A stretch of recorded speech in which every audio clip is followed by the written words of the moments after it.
Oi, gente, tudo bem? Meu nome é Monique Procópio e no vídeo de hoje eu vou falar sobre mal-estar em tempos de pandemia. Então, eu pretendo trabalhar aqui com a obra do Freud, Mal-estar na Civilização, que foi meu objeto de estudo durante muitos anos, trazendo aí essa obra nesse contexto de pandemia que a gente está vivendo.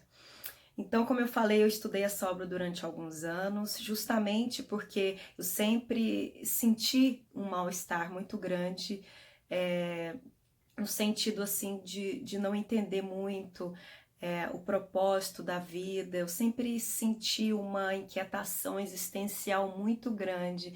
Então eu fui atrás de uma obra que pudesse me responder um pouco, né? Pudesse me dar resposta a essas minhas questões existenciais, a esse sentimento de mal-estar que eu sempre reconheci dentro de mim. Então, o que que o Freud fala nessa obra, né? O que que seria então esse mal-estar? Então, o mal-estar é um sentimento de desconforto do indivíduo em consequência dos sacrifícios pulsionais que ele tem que fazer em detrimento da civilização. Então, vou explicar aqui de uma forma que tanto psicólogos como não psicólogos possam entender. Então, o que que acontece, gente? Para a nossa vida na cultura existir, para a civilização existir, o ser humano tem que abrir mão da sua condição animal. Ele tem que abrir mão dos seus instintos mais primitivos, por exemplo, o instinto de matar. Então, a civilização, para ela existir, ela lança mão da energia provinda desses instintos, projetando essa energia em atividades que geram a construção da própria civilização.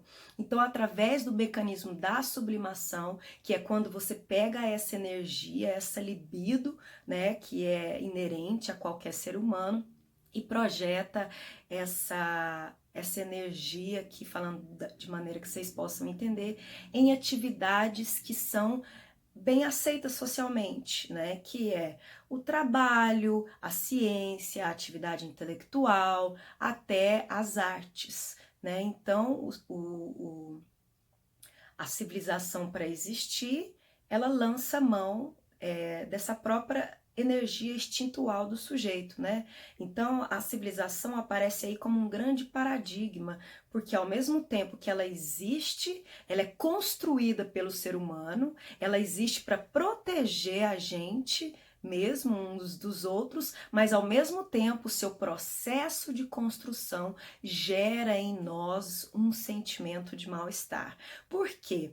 Porque essa renúncia instintual que a gente faz, ela não é suficiente, ela não basta, porque os desejos, esses desejos, né, primitivos nossos, eles continuam a existir no nosso inconsciente. Então, o nosso ego reconhece isso, né? Então, aí surge um conceito que ele coloca aí que é o sentimento de culpa. Então, o sentimento de culpa existe não só de você realizar tal ato, mas só de você pensar em realizar, né? Você já gera culpa, só mesmo de sentir, né? Então, quantas vezes a gente já se pegou, né, com esse sentimento, nossa, ontem eu desejei mal para aquela pessoa, eu não fiz nada de mal, mas eu desejei. Então, só de desejar você já se sente culpado, né? Então, eu acho que a humanidade está sentindo muito agora isso de esse sentimento de punição. Então a pandemia vem como uma punição para a humanidade, né? Já que a própria civilização é a forma que o homem encontrou de dominar a natureza e extrair riqueza dela. Então agora parece que a natureza, o universo está aí nos punindo pela forma que a gente tem tratado ele em nosso próprio benefício, né? Então o homem é, é, prejudica, né, o meio ambiente para poder suprir as suas necessidades. Então agora vem uma pandemia que assola todos nós. E veja só, essa pandemia surge num momento, né, no Brasil, principalmente, num momento de polarização política, né? Então ela surge como um terceiro elemento aí que vem colocar todos nós na mesma condição. Então, todos nós, independente de classe social, estamos sujeitos, podemos morrer desse vírus. Então, ela tira, né, a gente do nosso lugar. Então, mais do que nunca estamos vivendo um mal-estar, né?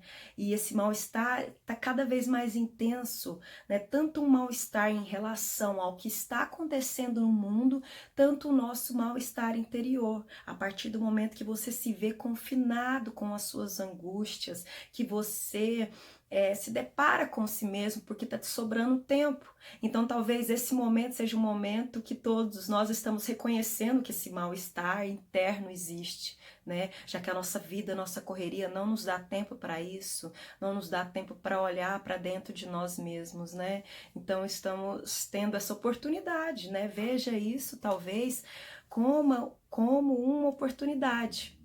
E é aí, nesse momento, que a gente se vê nessa situação, que cada um vai buscar a sua saída. Então, muitos, né, vão pelo caminho da negação, por exemplo, né, que é negar que isso seja uma doença tão perigosa, que isso realmente esteja matando milhões de pessoas, que isso seja só uma gripezinha, né? Então, negar, é um negacionismo. Não, isso em mim não pega, isso na minha família não pega, isso é coisa de político, né? Isso é coisa de chineses, né? Então também delegar a responsabilidade do que está acontecendo sempre para o outro. Então fica muito mais fácil, às vezes, a gente responsabilizar o outro, a gente responsabilizar fora da gente o que está acontecendo, né?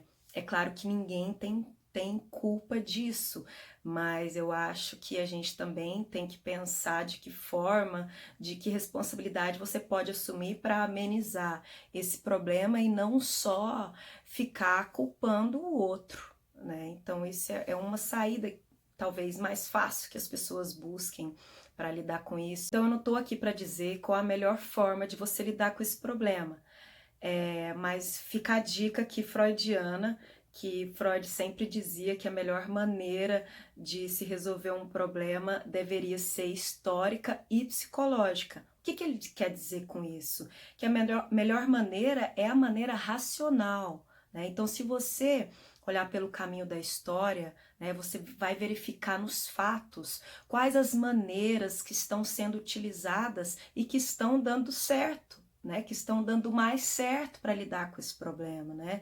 Então, tanto olhar no passado, quanto olhar o que está sendo feito hoje, o que está dando certo, o que não está dando certo. Então, esse é um caminho racional, né? E a maneira psicológica seria o autoconhecimento.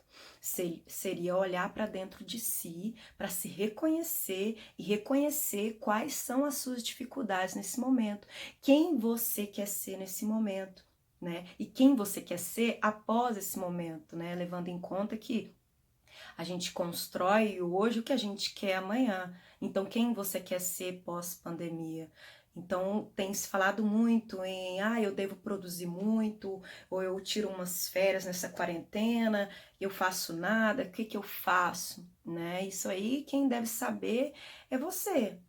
Mas é o que eu falei, quem você vai ser depois que isso acabar? É uma escolha que cabe somente a você. Então, gente, a gente está vivendo num momento em que o óbvio precisa ser dito, né? Em que a gente estava vivendo um momento assim de retrocesso na história mesmo, onde a ciência não está sendo levada em conta, né? No momento que a gente sente assim um desconsolo, porque a gente não sabe em quem pode confiar, em quem a gente pode ouvir. Então a ciência fala uma coisa, o presidente fala outra coisa, um país fala outra coisa, o outro fala outra coisa, né, a religião não tá sendo suficiente para explicar o que está acontecendo, mas é algo que veio para nos tirar do lugar, né, para nos tirar da zona de conforto, para que a gente possa repensar como a gente estava conduzindo a nossa vida e como a vida da nossa sociedade, da nossa cultura, para onde estava indo a nossa cultura, né, a história do nosso pensamento, o que estavam fazendo com a nossa história, né, com a sua história e com a história da humanidade, a história do Brasil, a história do mundo. Então, fica também uma reflexão aí, né, que se você parar para pensar, mais uma vez voltando sempre à história, as melhores obras de arte, os melhores feitos científicos foram feitos em momentos de crise, em momentos de revolução, né? Então, seja música, artes plásticas, teatro, literatura, você pode ver que as grandes obras foram produzidas em contextos de crise, né? Então, assim, o que eu posso te dizer é que use esse momento a seu favor, né? E vamos tentar seguir pelo caminho da racionalidade. Então, para concluir, eu gostaria de falar também que é um momento da gente reconhecer o valor dos artistas, né? Reconhecer o que os artistas estão fazendo pela população nesse momento, prestando aí sua solidariedade através dos shows, arrecadando alimentos, né? Fazendo algo que deveria estar sendo feito através de políticas públicas. Então, os artistas famosos e não famosos que foram alvos aí de várias críticas pesadas, né? De que vivia às custas dos outros, que vivia às custas do governo, eles agora estão prestando esse grande serviço aí à nossa comunidade, né? Algo que deveria estar sendo feito mais pelos nossos políticos e está sendo feito pelos artistas, né? Que estão levando aí nas nossas casas alegria, diversão, momentos que a gente pode respirar um pouco, tudo isso, e oferecendo aí condições, né, alimentos e formas aí de contribuir para a nossa sobrevivência, para a sobrevivência daquelas pessoas mais carentes, né? Então vamos valorizar os nossos artistas, né? Porque a gente não quer só comida, a gente quer comida, diversão e arte, dignidade e respeito. Respeito à vida. A vida está acima de tudo. Tá bom, gente? Então é isso, falei demais. Eu quero que vocês façam sugestões de temas aqui para mim, para que eu possa falar, tá bom? Espero que vocês tenham gostado. Então é isso. Um beijo, até o próximo vídeo. Tchau!